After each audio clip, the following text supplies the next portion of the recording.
اعوذ باللہ من الشیطان الرجیم بسم اللہ الرحمن الرحیم۔ کبھی سوچا ہے کہ قرآن جو دنیا کی سب سے زیادہ پڑھی جانے والی کتابوں میں سے ایک ہے، اپنے پیغام کا آغاز آخر کرتا کیسے ہے؟ چلیں آج ہم اس کی ابتدائی 3 بڑی سورتوں یعنی البقرہ، آل عمران اور نساء کے اندر جھانک کر دیکھتے ہیں اور یہ سمجھنے کی کوشش کرتے ہیں کہ یہ کتاب انسانیت کی رہنمائی کے لیے اپنی بنیاد کیسے رکھتی ہے۔ تو ہمارا سفر کچھ یوں ہوگا۔ ہم سب سے پہلے دیکھیں گے کہ یہ خود کو ہدایت کی کتاب کیسے کہتی ہے، پھر ماضی کے قصوں سے ملنے والے اسباق پر غور کریں گے، ایک انصاف پر مبنی معاشرے کی تعمیر کے اصولوں کو سمجھیں گے، ایمان کے حقیقی مرکز کو جانیں گے اور آخر میں اس کی عالمگیر دعوت پر بات کریں گے۔ تو سب سے پہلا سوال، یہ کتاب خود اپنے بارے میں کیا کہتی ہے؟ اس کا مقصد کیا ہے؟ چلیں اسی سے شروعات کرتے ہیں۔ ذرا سوچئے، قرآن کی سب سے طویل سورت شروع ہی ایک زبردست اعلان سے ہوتی ہے۔ یہ خود کو ایک ایسی کتاب کے طور پر پیش کرتی ہے جس کے مستند ہونے میں کوئی شک و شبہ نہیں، اور اس کا بنیادی مقصد ہے ہدایت دینا۔ تو یہ ہدایت ہے کس کے لیے؟ فوراً اس کی وضاحت بھی آ جاتی ہے۔ یہ ان لوگوں کے لیے ہے جو غیب پر ایمان رکھتے ہیں، نماز قائم کرتے ہیں اور جو کچھ انہیں دیا گیا ہے اس میں سے خرچ بھی کرتے ہیں۔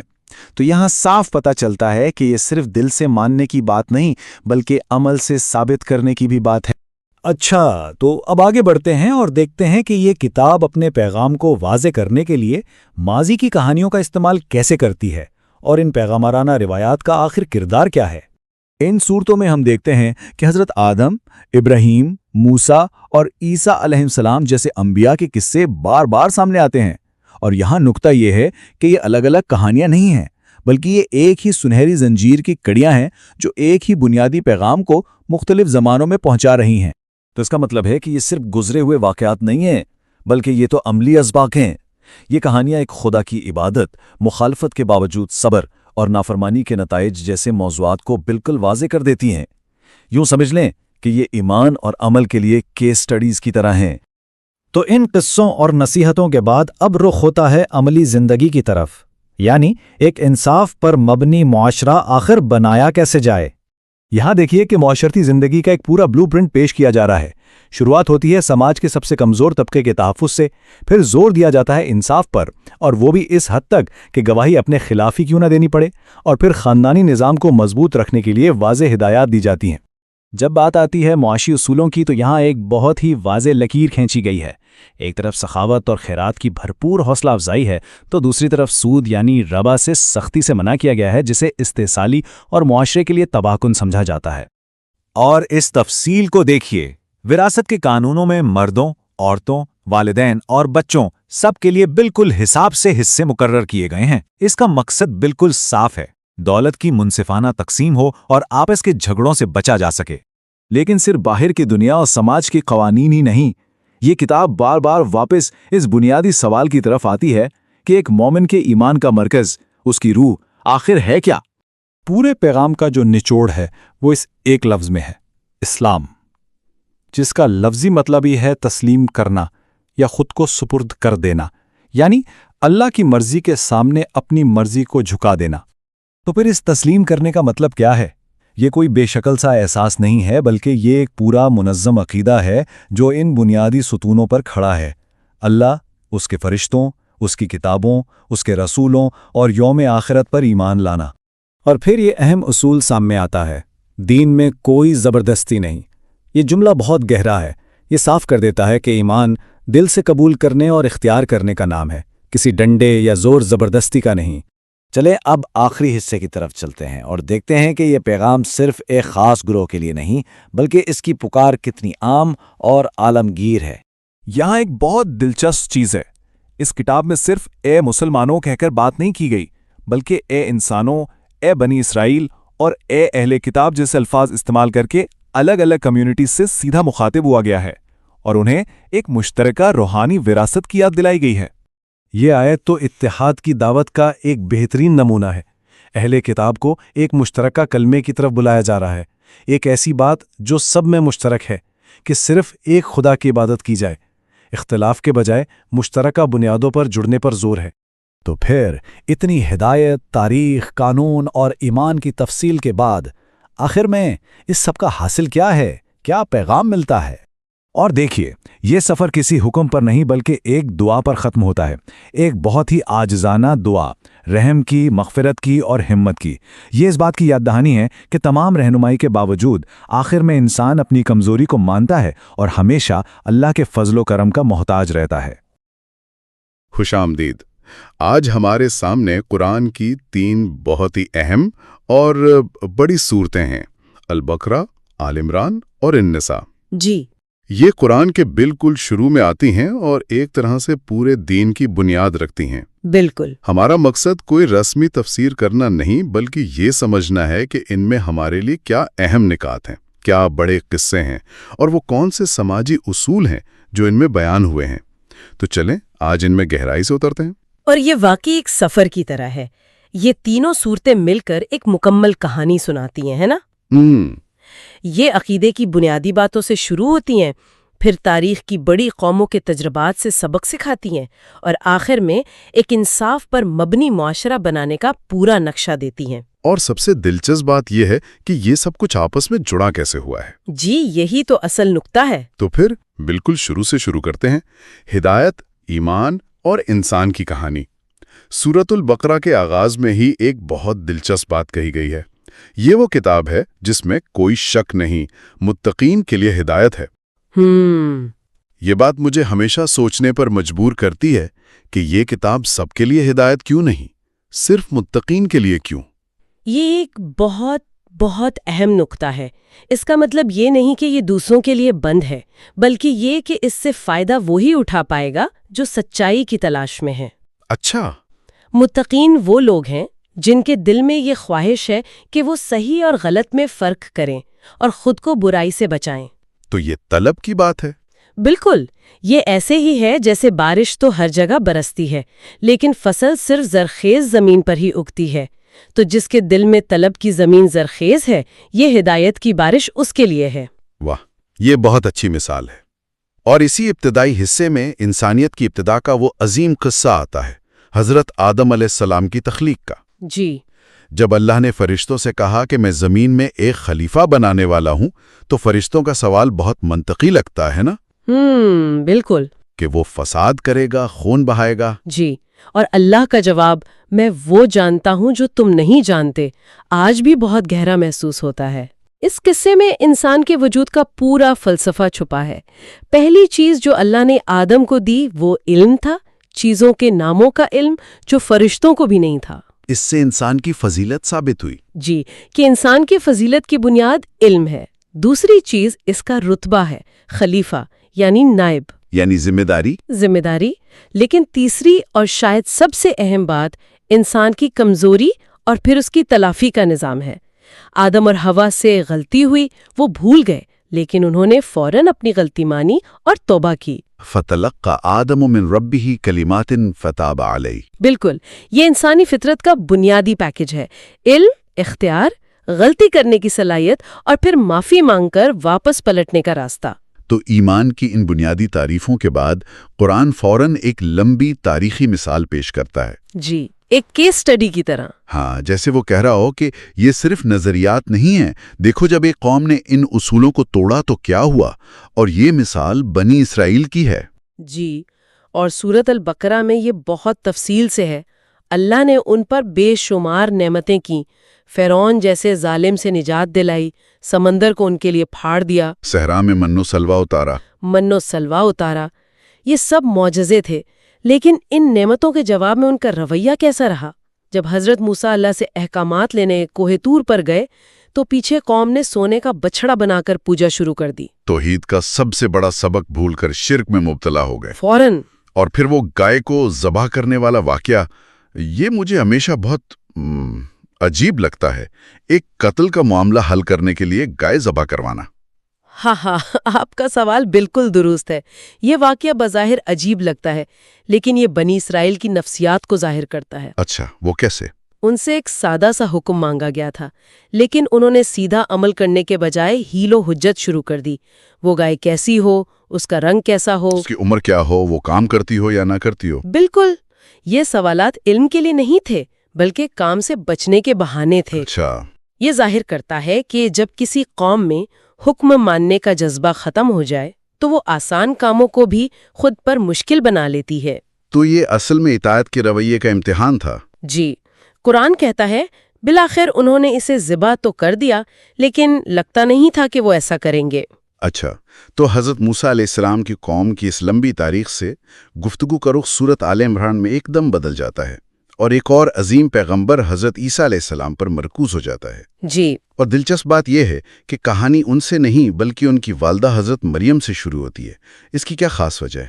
اس کی وجہ اس سورت کا سیاق و سباق ہے۔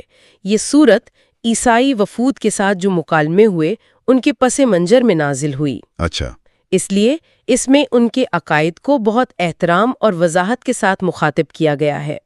حضرت عیسیٰ علیہ السلام کی معجزانہ پیدائش پر بات کرنے سے پہلے قرآن حضرت مریم کی پاکیزگی اور بلند مرتبے کو قائم کرتا ہے۔ اللہ نے تمہیں چن لیا، پاکیزہ بنایا اور تمام جہانوں کی عورتوں پر فضیلت بخشی۔ جی، جب ان کی پاک دامنی ثابت ہو گئی تب ان کے بیٹے کے معجزانہ پیدائش کا ذکر کیا گیا تاکہ کسی کو شک کی گنجائش نہ رہے۔ تو یہاں بنیادی پیغام اللہ کی قدرت کا ہے کہ وہ جو چاہتا ہے کر سکتا ہے۔ بالکل۔ قرآن کہتا ہے کہ عیسیٰ کی مثال آدم جیسی ہے، جنہیں مٹی سے بنا کر کہا ہو جا اور وہ ہو گئے۔ جی، کن فیکون، ہو جا اور وہ ہو جاتا ہے۔ یہ اللہ کی قدرت کا مظہر ہے۔ اس کے ساتھ ساتھ یہ توحید کے بنیادی عقیدے کو بھی مضبوط کرتا ہے کہ وہ اللہ کے بیٹے نہیں، پیغمبر ہیں۔ جی، وہ اللہ کے عظیم پیغمبر اور اس کا کلمہ تھے۔ یہاں ایک بڑا نقطہ یہ بھی ہے کہ تمام انبیاء ایک ہی پیغام لے کر آئے تھے، ایک اللہ کی عبادت۔ ٹھیک ہے، تو ہم نے عقیدے کی بنیادیں دیکھیں اور پھر تاریخ سے مثالیں، لیکن اس کے بعد سورۃ النساء میں گفتگو کا انداز بالکل بدل جاتا ہے۔ یہ اچانک بہت عملی اور قانونی ہو جاتی ہے، جیسے کوئی آئین یا قانون کی کتاب ہو۔ یہ تبدیلی کیوں آتی ہے؟ کیونکہ اسلام صرف چند عقائد اور عبادات کا نام نہیں ہے، یہ ایک مکمل نظام زندگی ہے۔ صحیح، جب عقیدہ اور تاریخ سے ذہن صاف ہو جاتا ہے کہ صحیح راستہ کیا ہے، تو پھر سوال پیدا ہوتا ہے کہ اس راستے پر چل کر معاشرہ کیسے بنایا جائے۔ سورۃ النساء اسی کا جواب ہے۔ یہ ایک نئے اسلامی معاشرے کا آئین ہے، اور اس آئین کا آغاز ہوتا ہے معاشرے کے سب سے کمزور فرد سے، یتیم سے۔ بالکل، یتیموں کو ان کے مال واپس کرو۔ یہ اس معاشرے میں ایک انقلاب تھا جہاں یتیم کا مال کھانا سب سے آسان کام سمجھا جاتا تھا۔ اور یتیموں کے بعد فوراً عورتوں کے حقوق، خاص طور پر وراثت کے قوانین کا ذکر آتا ہے۔ وہ قانون کہ مرد کا حصہ 2 عورتوں کے برابر ہے، یہ آج بہت زیر بحث رہتا ہے۔ جی، رہتا ہے۔ لیکن اس وقت کے عرب معاشرے کے لحاظ سے یہ کتنا بڑا قدم تھا؟ یہ صرف بڑا قدم نہیں تھا، یہ ناقابل تصور تھا۔ اس دور میں عورت خود وراثت کا حصہ سمجھی جاتی تھی، اس کا اپنا کوئی معاشی وجود نہیں تھا۔ اچھا، اسے وراثت کا حقدار بنانا ایک انقلابی سوچ تھی۔ اس قانون نے عورت کو ایک اثاثے سے ایک مالک بنا دیا۔ اور حصے کے فرق کی کیا وجہ بتائی گئی؟ دیکھیں، اسلام نے مرد پر پورے خاندان کی معاشی ذمہ داری ڈالی ہے، بیوی، بچے، والدین، بہنیں، جبکہ عورت پر 1 روپے کی بھی ذمہ داری نہیں ہے، اس کا مال صرف اس کا ہے۔ اس ذمہ داری کے فرق کی وجہ سے حصے میں فرق رکھا گیا ہے۔ تو یہ ناانصافی نہیں بلکہ ذمہ داریوں کی بنیاد پر ایک متوازن تقسیم ہے۔ اسی صورت میں ازدواجی زندگی کے اصول بھی ہیں۔ عورتوں سے اچھے سلوک کا حکم ہے، وَعَاشِرُوهُنَّ بِالْمَعْرُوفِ۔ جی، ساتھ ہی مردوں کو قوامون یعنی خاندان کا منتظم یا سربراہ قرار دیا گیا ہے۔ اس تصور کی کیا وضاحت ہے؟ قوامون کا مطلب حاکم یا ڈکٹیٹر نہیں بلکہ محافظ اور کفیل ہے۔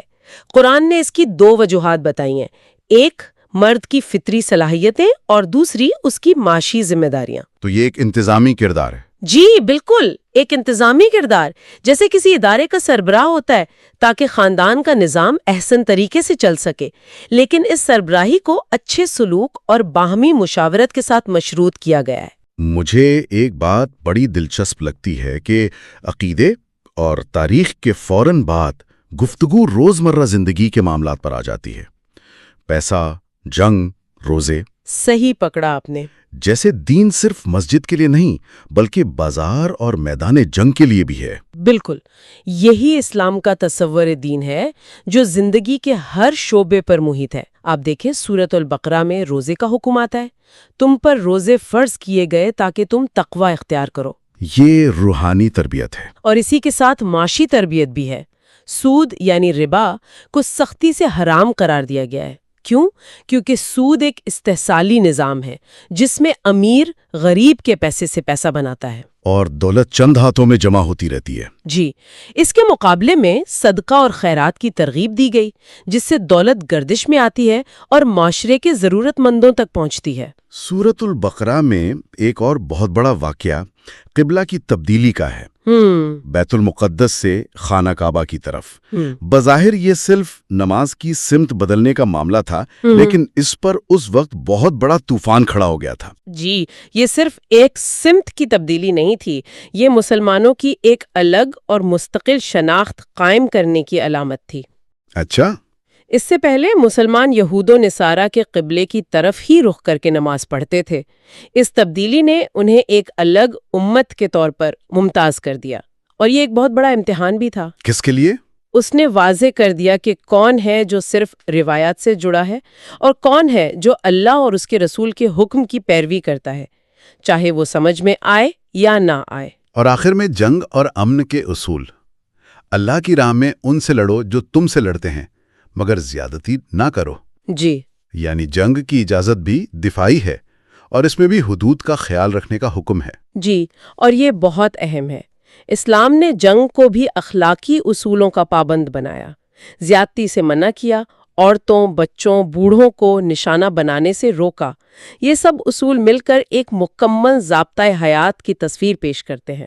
تو آج کی گفتگو کا خلاصہ یہ ہے کہ ہم نے عقیدے کی بنیادی باتوں سے سفر شروع کیا، جہاں ہم نے ایمان، کفر اور نفاق کو سمجھا۔ پھر ہم نے بنی اسرائیل اور حضرت عیسیٰ علیہ السلام کے تاریخی قصوں سے یہ سیکھا کہ اللہ کی نعمتوں اور احکامات کے ساتھ قوموں کا رویہ ان کے مستقبل کا فیصلہ کرتا ہے۔ بالکل۔ اور آخر میں ہم نے ایک منصفانہ اور ہمدرد معاشرے کی تشکیل کے لیے دیے گئے تفصیلی قوانین کا جائزہ لیا۔ جی، جن میں یتیموں اور عورتوں کے حقوق سے لے کر معاشی اور جنگی اصول تک شامل ہیں۔ بالکل۔ اور میں سننے والوں کے لیے ایک حتمی سوچ چھوڑنا چاہوں گی۔ ان تینوں صورتوں میں بار بار عقل، غور و فکر اور تدبر کی دعوت دی گئی ہے۔ لعلکم تعقلون۔ جی، اور افلا یتدبرون القرآن، کیا وہ قرآن پر غور نہیں کرتے؟ یہ بار بار آتا ہے۔ یہ محض قوانین اور قصوں کی ایک فہرست نہیں، بلکہ ایک دعوت ہے کہ انسان اپنی تاریخ، اپنی ارد گرد کی دنیا اور ان احکامات کے پیچھے موجود حکمت پر غور کرے۔ یہ سوچنے کی بات ہے کہ ان ذرائع میں ایمان اور عقل کے درمیان کیا تعلق قائم کیا گیا ہے؟ کیا یہ ایک دوسرے کے ضد ہیں یا ایک دوسرے کے لیے لازم و ملزوم ہیں؟ قرآن کا پیغام تو یہی لگتا ہے کہ سچا ایمان اندھا نہیں ہوتا، بلکہ وہ گہرے غور و فکر اور تدبر کا نتیجہ ہوتا ہے۔ دی ڈیبیٹ میں آپ سب کو خوش آمدید۔ آج ہم قرآن کے ایک بہت ہی آپ کہہ لیں کہ دلچسپ اور پیچیدہ موضوع پر بات کریں گے، بنی اسرائیل کی کہانی۔ یہ قصہ قرآن میں بار بار آتا ہے، خاص طور پہ سورۃ البقرہ، آل عمران اور نساء میں۔ تو جب ہم ان آیات کو پڑھتے ہیں، ایک سوال ذہن میں آتا ہے، کیا یہ بیانیہ بنیادی طور پر بنی اسرائیل کی نافرمانیوں اور عہد شکنی پر ایک تنقید ہے، مطلب ایک قسم کی مذمت، یا پھر یہ کہانی اتنی سیدھی سادی نہیں بلکہ اس کے کئی پہلو ہیں جو خدا کی رہنمائی، انسانی فطرت کی کمزوریوں اور الہی رحمت کے بڑے موضوعات کو ہمارے سامنے کھولتے ہیں؟ دیکھیں، میرا خیال یہ ہے کہ اس بیانیے کا جو مرکزی نقطہ ہے وہ ایک سخت تنبیہ ہے، ایک وارننگ۔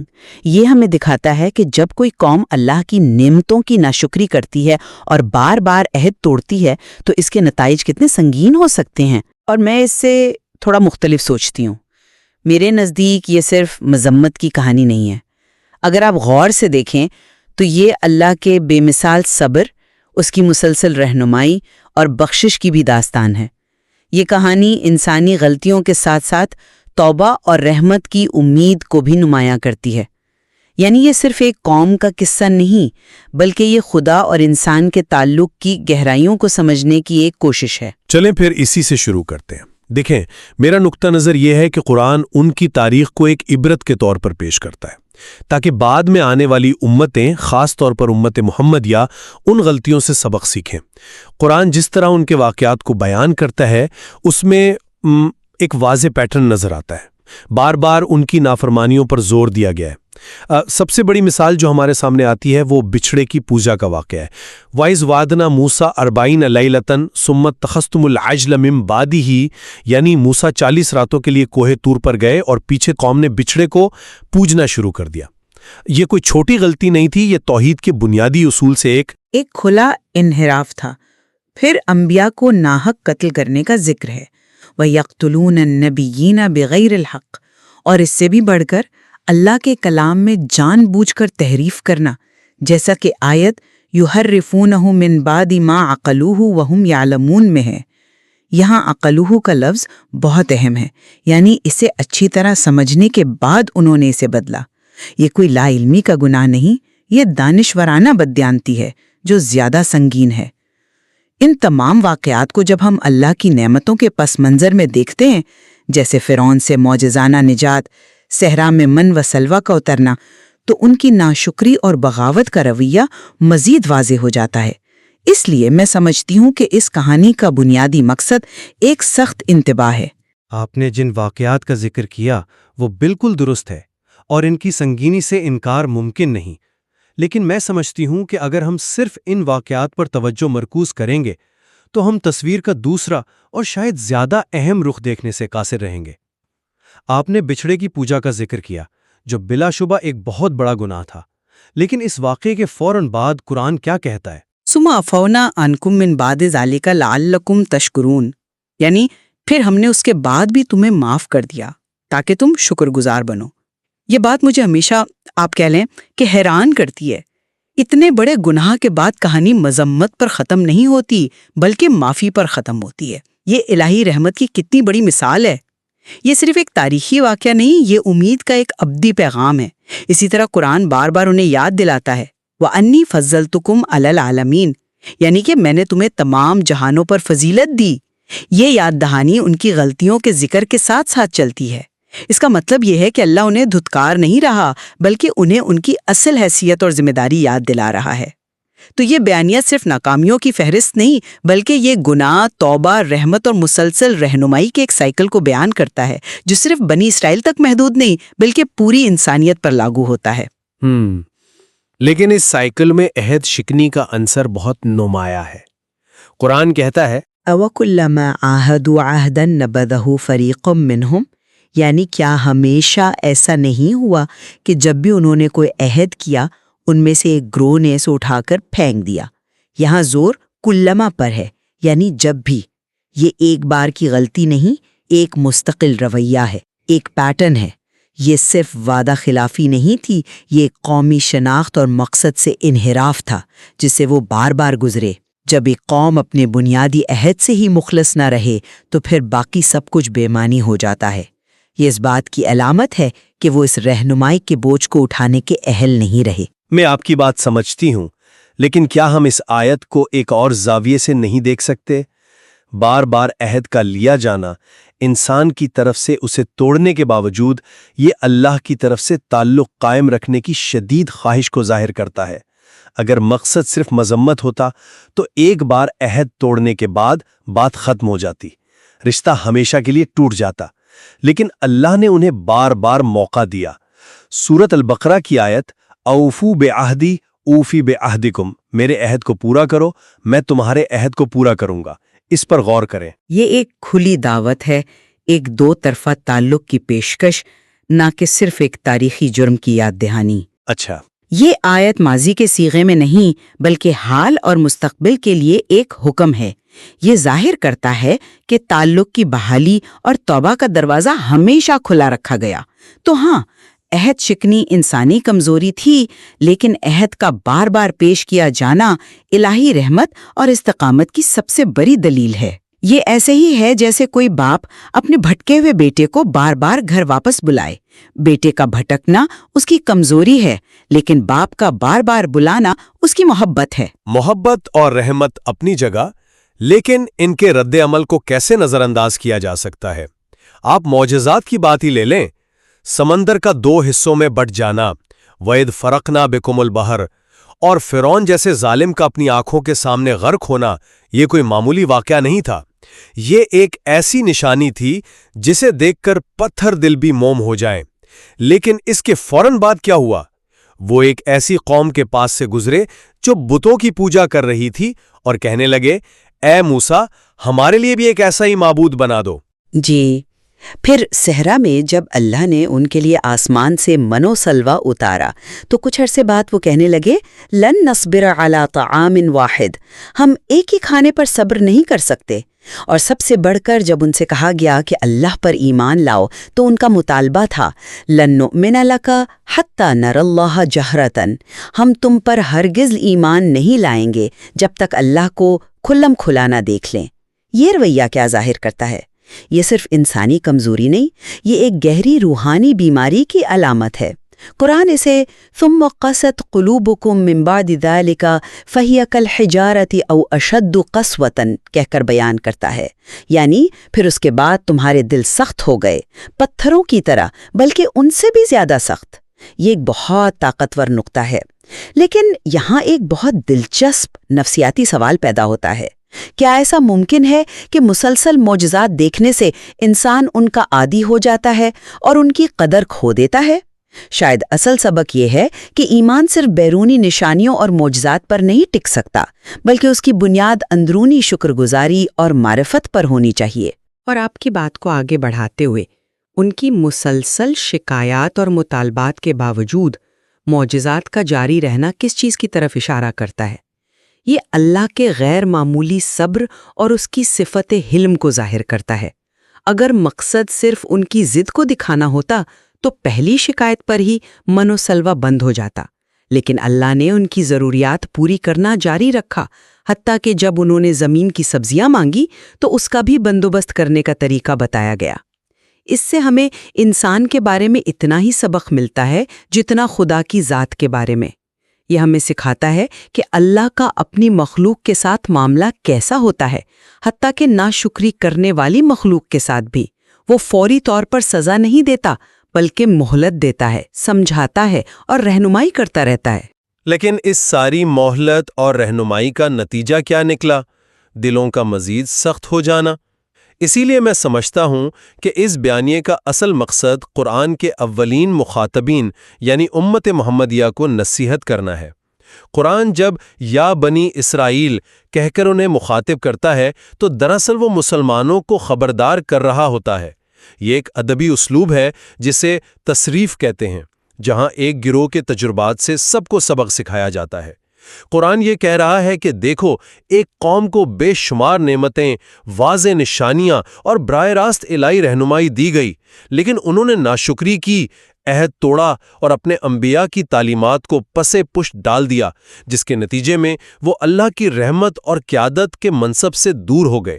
لہٰذا تم جو اب اس رہنمائی کے وارث ہو، ہوشیار رہنا، ان کی غلطیوں کو مت دہرانا۔ جن بیماریوں نے انہیں تباہ کیا، دنیا کی محبت، علم پر تکبر اور گروہی عصبیت، ان سے بچ کر رہنا۔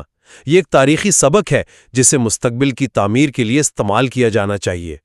میں اس سے بالکل اتفاق کرتی ہوں کہ یہ ایک سبق ہے، لیکن اگر ہم اسے صرف ایک تنبیہ سمجھیں تو یہ ایک نامکمل سبق ہوگا۔ یہ کہانی یہ بھی ظاہر کرتی ہے کہ ایک منتخب قوم بھی سنگین غلطیاں کر سکتی ہے، اور یہ کہ اللہ کے رحمت بڑے سے بڑے گناہوں کے بعد بھی میسر آ سکتی ہے۔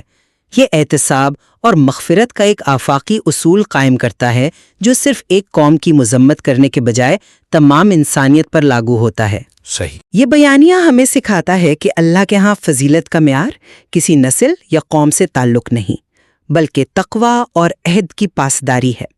بنی اسرائیل کو فضیلت دی گئی، لیکن جب انہوں نے عہد توڑا تو وہ فضیلت باقی نہ رہی۔ یہ مسلمانوں کے لیے بھی ایک آئینہ ہے۔ اگر وہ بھی اسی راستے پر چلیں گے تو ان کا انجام مختلف نہیں ہوگا۔ لیکن اس آئینے کا دوسرا رخ امید ہے۔ یہ ہمیں بتاتا ہے کہ چاہے ہماری غلطیاں کتنی ہی بڑی کیوں نہ ہوں، اگر ہم صدق دل سے رجوع کریں تو اللہ کی رحمت ہماری منتظر ہے۔ یہ صرف بنی اسرائیل کی کہانی نہیں، یہ ہر انسان کی کہانی ہے، ہر قوم کی کہانی ہے۔ یہ عروج و زوال، گناہ و توبہ اور خدا کی لازوال رحمت کی کہانی ہے۔ تو آخر میں اپنے موقف کو اس طرح سمیٹوں گا۔ قرآن میں بنی اسرائیل کا بیانیہ اپنی تمام تر تفصیلات کے ساتھ بنیادی طور پر ایک انتباہی کیس اسٹڈی ہے۔ واضح نشانیوں اور بے شمار نعمتوں کے باوجود ان کی طرف سے نافرمانی، مادہ پرستی اور عہد شکنی کا جو مستقل نمونہ نظر آتا ہے، وہ اس بیانیے کے مرکزی خیال کو ناشکری کے سنگین نتائج کے خلاف ایک سخت تنبیہ کے طور پر پیش کرتا ہے۔ مقصد یہ ہے کہ بعد میں آنے والے اس انجام سے بچ سکیں اور تاریخ سے سبق سیکھیں، اور میں یہ کہوں گی کہ یہ بیانیہ اس سے کہیں زیادہ گہرا اور کثیر الجہتی ہے۔ یہ خدا اور انسان کے تعلق کی ایک عمیق کھوج ہے۔ اس کہانی میں اللہ کی رحمت، اس کی مغفرت اور اس کی مسلسل رہنمائی اتنی ہی مرکزی حیثیت رکھتی ہیں جتنی کہ انسانی کمزوری، بغاوت اور ناشکری۔ یہ صرف ایک تنبیہ نہیں بلکہ امید اور حساب کا ایک متوازن پیغام ہے جو ہمیں سکھاتا ہے کہ ناکامی انسانی فطرت کا حصہ ہے، لیکن توبہ اور واپسی کا راستہ ہمیشہ کھلا رہتا ہے۔ یہ اللہ کی حاکمیت اور انسان کی ذمہ داری کے درمیان ایک نازک توازن کو ظاہر کرتا ہے۔ شاید ہم اس بات پر متفق ہو سکتے ہیں کہ ان آیات میں ایک ایسی پیچیدہ تصویر پیش کی گئی ہے جسے کسی ایک سادہ لیبل، خواہ وہ مذمت ہو یا محض عبرت، تک محدود نہیں کیا جا سکتا۔